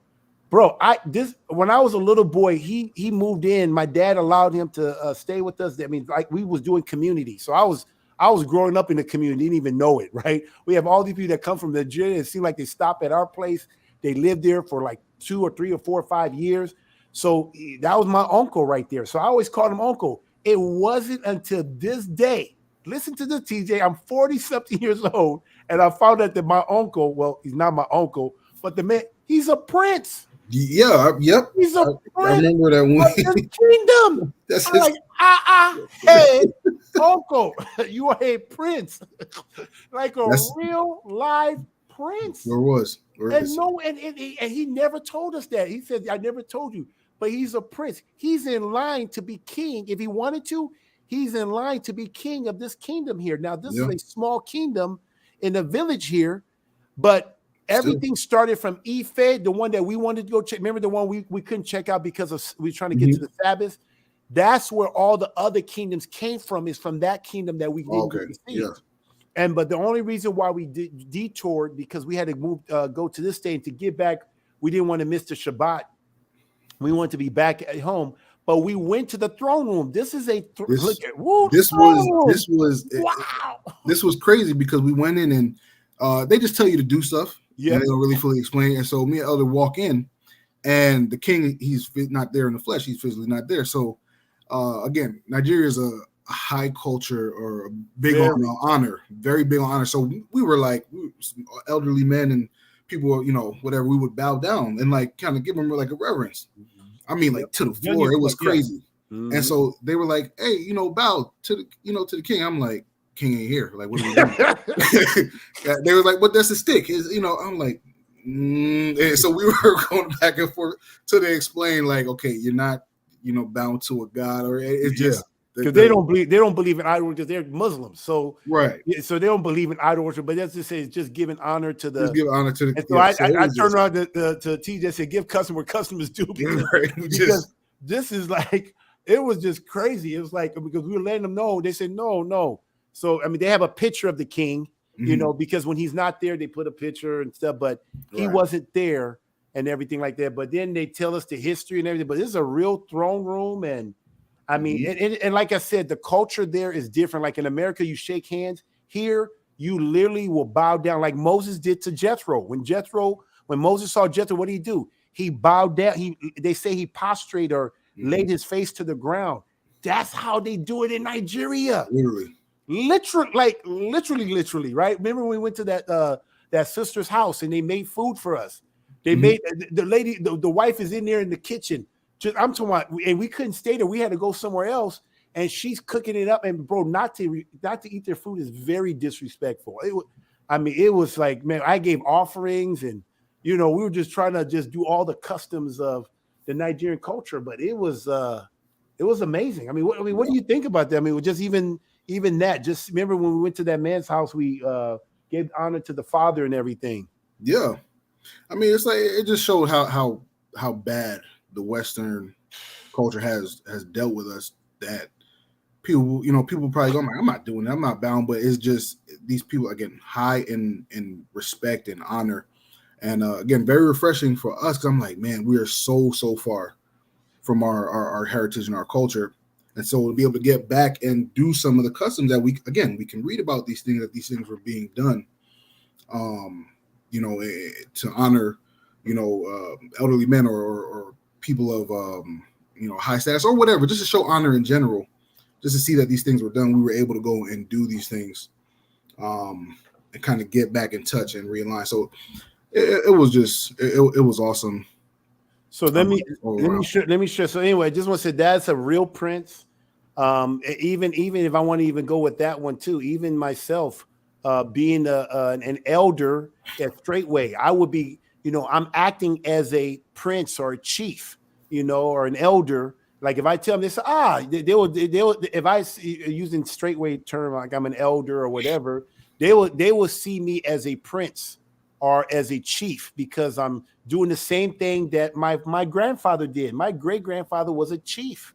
He also was ruling, and his job was to mediate. They weren't just making sure that if anybody ever had some type of issue, like, do you remember the times of Moses? When people had issue, who they go to? They went to Moshe. Moshe was a chief. He would delegate. He would tell them the law. Say, okay, this is how we're going to fix this problem or whatever. But it got so much for Moses. He had to ordain other people to do the smaller things, and in the big case, they brought to Moses, right? And so the same thing as Straightway. Pastor Dow kind of is like a prince or a chief. He's like the chief. And so all the little ones in the community we deal with, But when it gets too much, then we bring it to the elders, to the elder board or whatever. I don't know how you would call that whole party, but to the leadership, and then they can kind of adjudicate matters at that level if it can't be delegated at a local level. So it's crazy. I'm doing the same thing that my great grandfather did so I'm a chief myself. So anyway, just wanted to bring that up. And before, let me just keep going to the thing. So anyway, in Nigeria, they still practicing priests and kings in Nigeria, even though it's a republic. And let me look at my note here, see where we at here. Okay, and before I go here, there's another thing that's known to the Yoruba people, and I got to share this because I thought this blew me away. If I may, let me see if you can find where does it say the Sabbath is a sign? Let me make sure. Let me just see that once again. These are the signs. I just found this today, so I gotta look this up here, guys. Hold on here, bear with me. I just found this out. I confirm, and all the stuff that I'm reading, guys, the beauty that I have is I get to read this stuff. That's our driver. I get to read this stuff and confirm it with my father, and I get to call my uncle, Prince Laken, Prince Salami. I get to call him and confirm are these stuff that they grew up with. I remember even asking my cousin, I said, how do you guys know all this stuff? Do you guys do Bible study? They said, no, it's just baked into us. This is just what we do.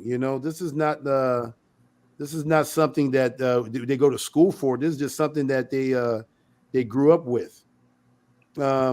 23. Okay, let me see. Okay, listen to this one. Let me go right here. Leviticus. Let me go here. Leviticus. You guys are going to like this one because this was mind-blowing for me here. Leviticus 23, verse 1. Okay. Oh, shoot. 23. Okay, listen to this, guys. Read that, Deacon. And Yah spake unto Moses, saying, Speak unto the children of Israel, and say unto them concerning the feast of Yah, which ye shall proclaim to be holy convocations. Even these are my feasts. Okay, so you guys know that, and then keep reading here. I'll let you read that right there, verse 3. 6 days shall work be done, but the seventh day is a Sabbath of rest and holy convocation. You shall do no work therein. It is the Sabbath of Yah in all your dwellings. So, guys, this is where you see the sadness of the Yoruba people, because clearly in the Bible it does say that this will be a curse, right? That they won't even know. Let me just see if I can. Let me see if I can get to this here. I think it's 28. 28. Let me just see if I can find it here. Let me go here. 28. I'm gonna come back to this one again. Deuteronomy 28. These are the signs. These are the signs here. When he says token or signs, that's it's true. And you can see it if you have eyes to see. If you don't have eyes to see, you won't see it. Just like we said, we saw. Read 28, verse 44. Starting at 45. Read that. Moreover, all these curses shall come upon thee, and shall pursue thee, and take over thee, till thou be destroyed, because thou hast hearkened not unto the voice of Yah, thy Elohim, to keep his commandments and his statutes which ye have commanded thee. And they shall be upon thee for a sign and for a wonder, and upon thy seed forever. Forever. And then read 64. I'm gonna highlight this on my thing. Read 64. And Yah shall scatter thee among all people, from the one end of the earth even unto the other, and there thou shalt serve other gods, which ye neither thou nor thy fathers have known, even wood and stone. So you look at right there. So they said that which neither nor their fathers have known. So today, when I was in Christianity, I was worshiping a God that Moses knew nothing about. That Jacob, the progenitor of the Israelites, knew nothing about. We got Yoruba people practicing Islam They got a stone in this black box called Kaaba. Guess what? They're worshiping a God they knew nothing about. If we told them, hey, we worship this Jesus and this white Jesus or whatever and blue eyes, they said, what is this? Is this voodoo? Is this witchcraft? They knew nothing about this stuff. And we're literally experiencing what this curse said. This is a sign which neither nor their fathers have known, even wood and stone. We're worshiping things like that today. You got people in America, all these black churches in Nigeria, in Jamaica. You can go all over. They're worshiping gods that our ancestors would have known nothing about. They will be looking like, what is this? And when you think about the curse that happened when they crucified Yeshua HaMashiach on the tree, what did they say? They say, crucify him, crucify him. Let the curse be on our head and our children's head. We are the children that curse fell upon.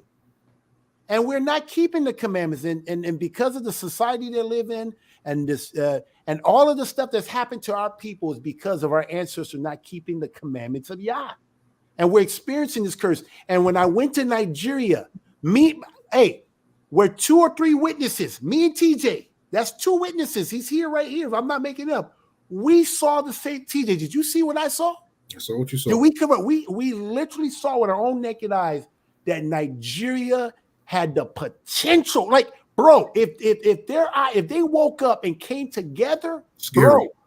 bro, it wasn't like, oh, I can see. No, you can see how these people can literally take over the world. We're not talking about Nigeria, over the world. It was like, if I wasn't Yoruba, if I was white, I can see why they will be intimidated.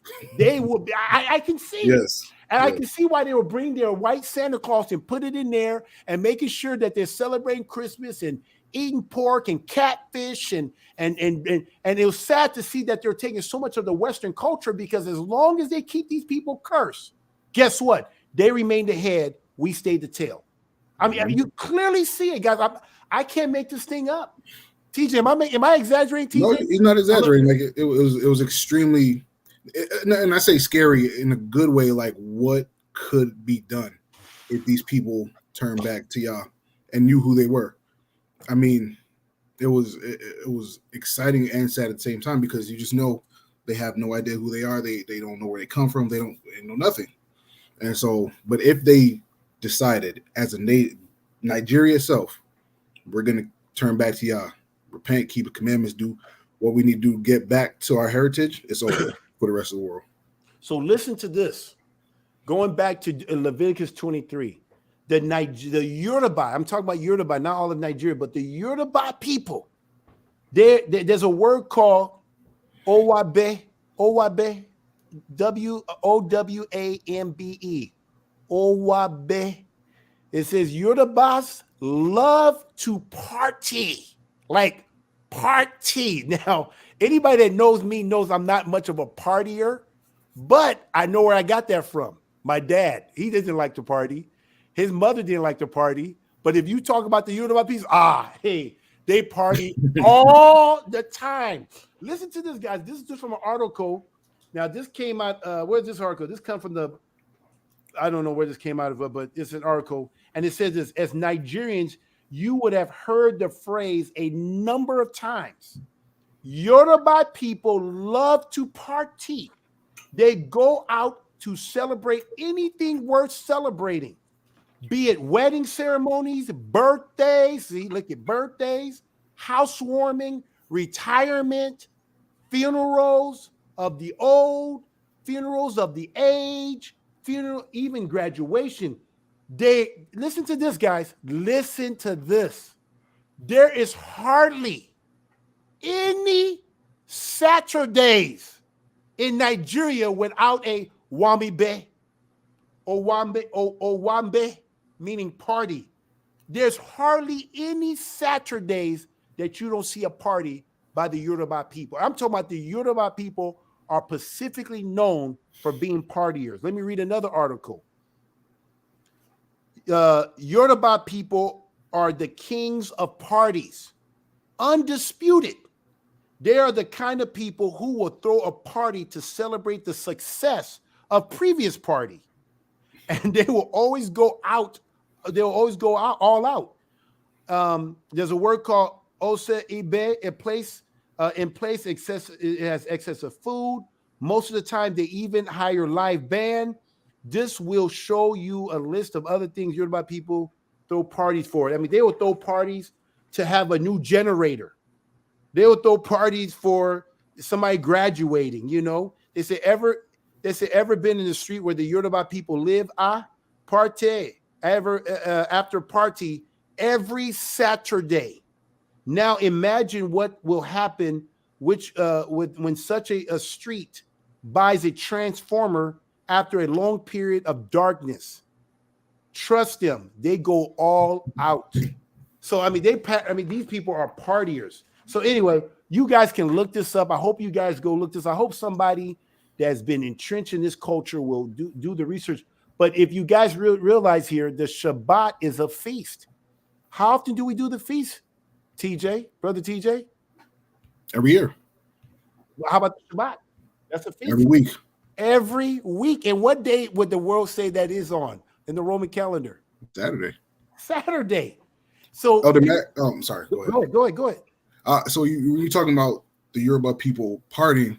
So my grandmother passed away in I think it was 2014. And so her funeral was in Jamaica. And so in Jamaica, they have something called a 9-night. So essentially what it is, it's a wake. You know, in America, we have wakes. It's night. The next day they go on the ground. Done. They have a celebration. I've never seen anything like this until I got to Straightway. They had a live band. They had the beer. I'm like, this is like a little part. Like you wouldn't even think anybody had passed. And they were just celebrating.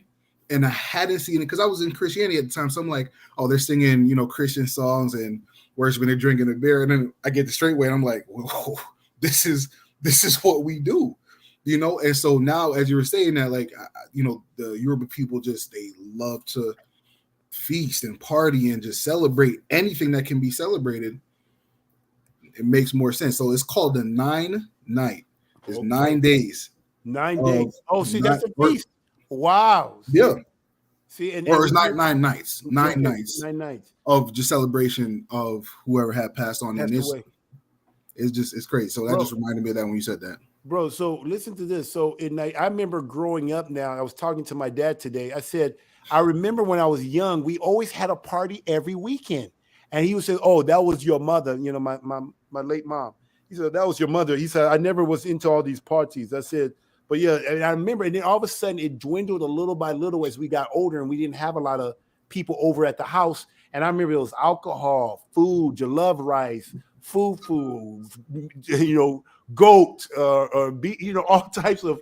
It was always a party every weekend. I just remember as a little boy just seeing it. We always had to stay in our room a lot because they didn't want us running around or whatever. But we always knew we were going to eat, and every weekend, every Saturday. So when I went to Straightway, when I first went to Straightway, what blew me away, what it brought me, it was kind of like I know it was Shabbat, but it brought back memories, thinking like, wow, this kind of reminded me when I was a little bit. Everything about Straightway when I first got there brought me back into my childhood.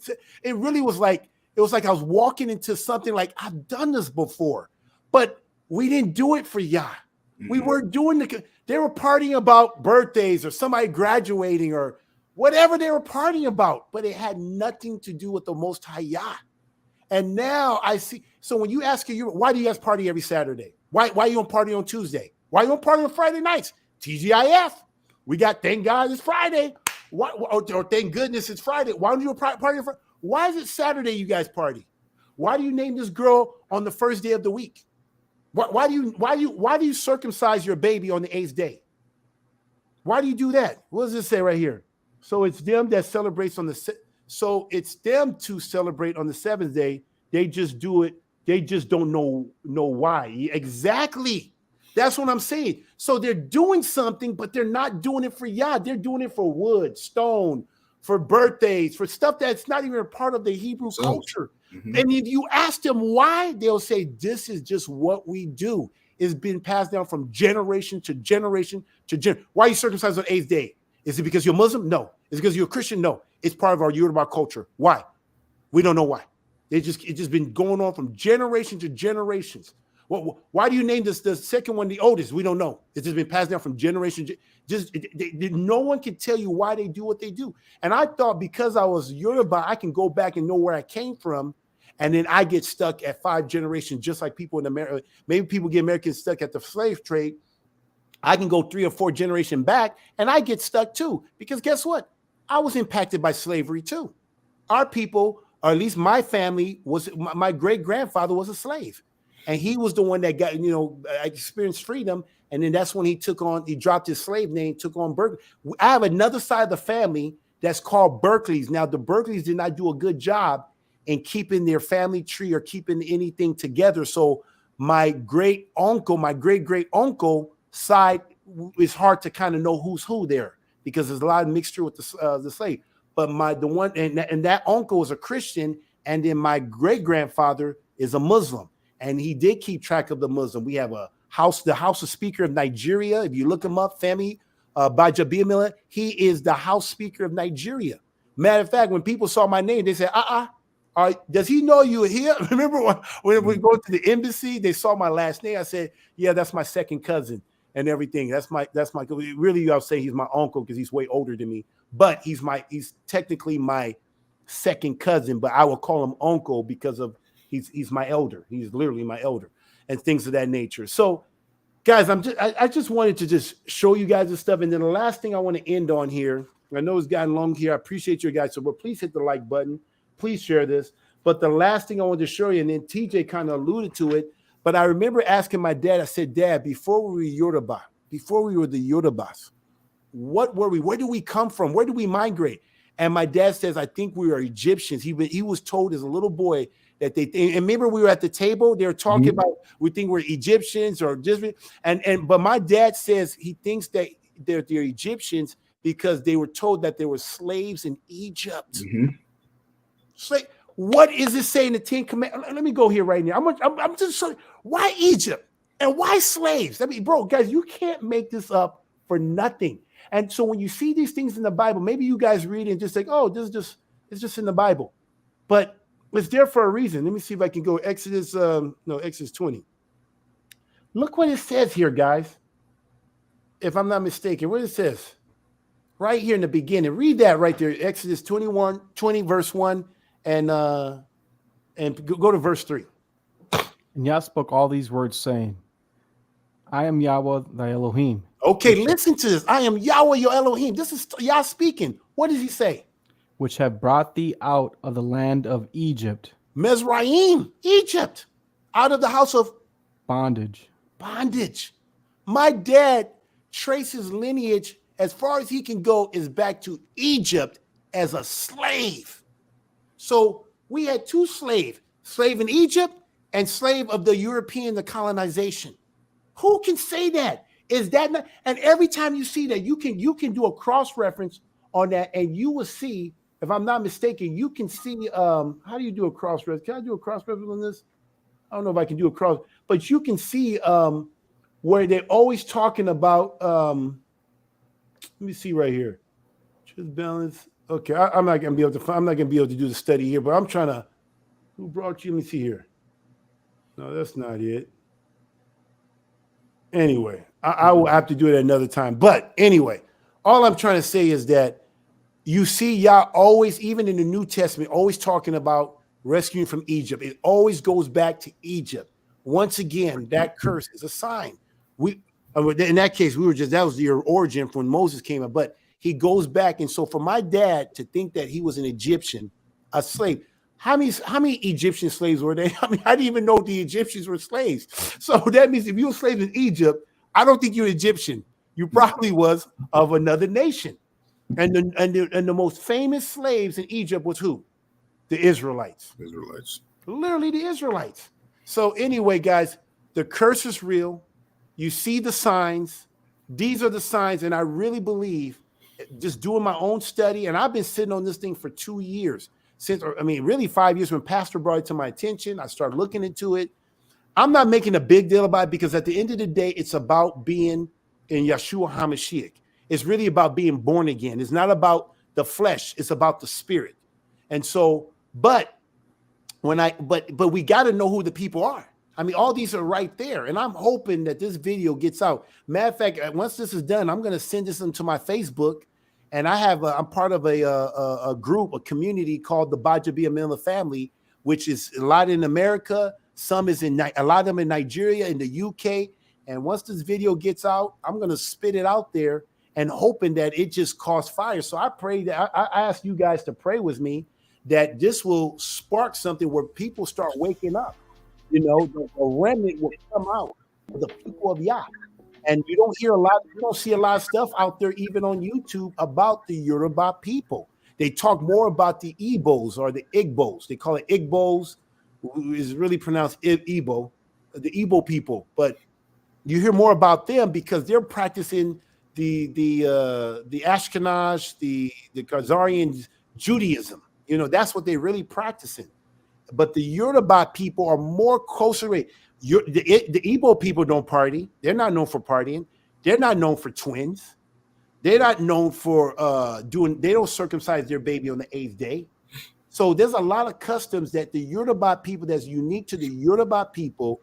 That's a lot of similarity to the Hebrews. So that's why I say Hebrews to Yoruba, because they weren't always Yoruba, and eventually to the Negroes. You know. So anyway, I think that's I think I hit everything. The slave to Egypt. But guys, please do your due diligence. Look it up, and please hit the like button, subscribe if you guys are new to the channel, and I'll let Deacon take it away here. Hallelujah. Hey, thank you, Brother TJ, for coming on in and making yourself your presence known here. Absolutely. Appreciate it. Hey, Deacon, was there any questions or no? I mean, I don't know if we have time. I mean, if there was, we can look. I know you're throwing stuff up there.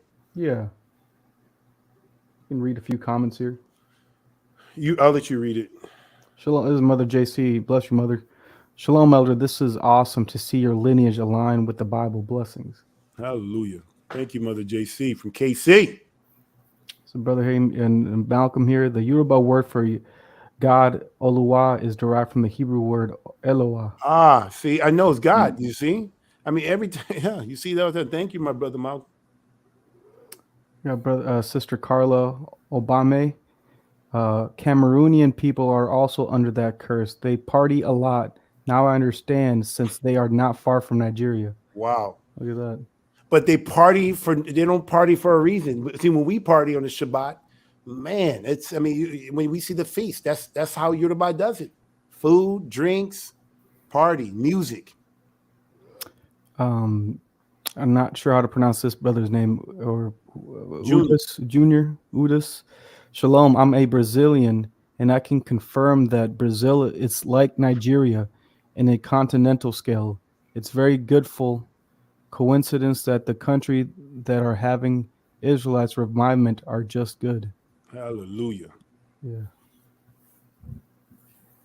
I saw Gideon on there. What was Gideon saying? What you put that up there? What was? Yeah, he was when you were talking about polygyny. I can bring it up here. Let me just try to find it here. I mean, man, and guys, I'm only sharing maybe a quarter, and probably a quarter of just some of the signs. I knew this is gonna get a little bit long here. What does it say? This is Brother Gideon. He when you were talking about polygyny, he said this. I remember when I flew to Lagos, I sat next to two Nigerian women. They didn't blink at the idea when I said, "Wow, you both look good. I could marry both of y'all." Yes, Nigerian women know polygyny. It's part of the culture, and it doesn't matter if they're Christian. It doesn't. I mean, you can be a pastor in Nigeria as a thing. And you know what the sad part is about this? I found out that when they got colonized, or a lot of the missionaries, Christian missionary came in and tried to break up homes that were practicing polygyny, saying that it was wrong, bad. I mean, breaking up homes. This is how, and so now but they still held on to that. They still keep you can't stop a Nigerian man from populating. You're just not going to stop. And so now I'm carrying on that torch. I will be fruitful and multiply in the name of Jesus. You can take the man out of Nigeria, but you can't take Nigeria. That's what somebody said. He said, because some of my uncles, they don't practice polygyny. They said, like, wow, in America, he said, what is the coincidence of that you in Nigeria and now I'm trying to even know more because I feel they do so much of the stuff but we're doing it for Yah, for the Most High Yah. So anyway, that's all. If you don't have any more comments but I appreciate reading that. If you don't have any more. Yeah, there's You have more? I'll do the outro and then I'll give you the last word, Elder. Okay.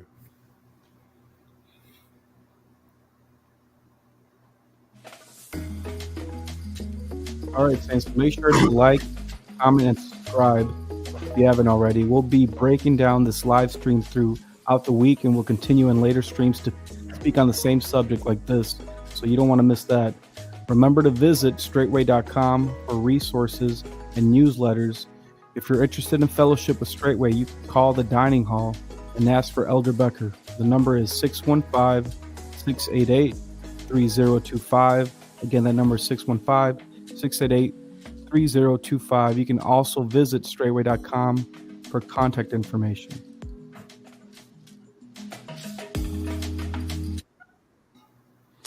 All right, guys. Hey, I just want to encourage you guys to do your own research. You guys can Google this stuff, go to the library, do your own research, unlearn who they say you are, and learn who Yah say you are. So, guys, always remember to be faithful in the little. Shalom, shalom.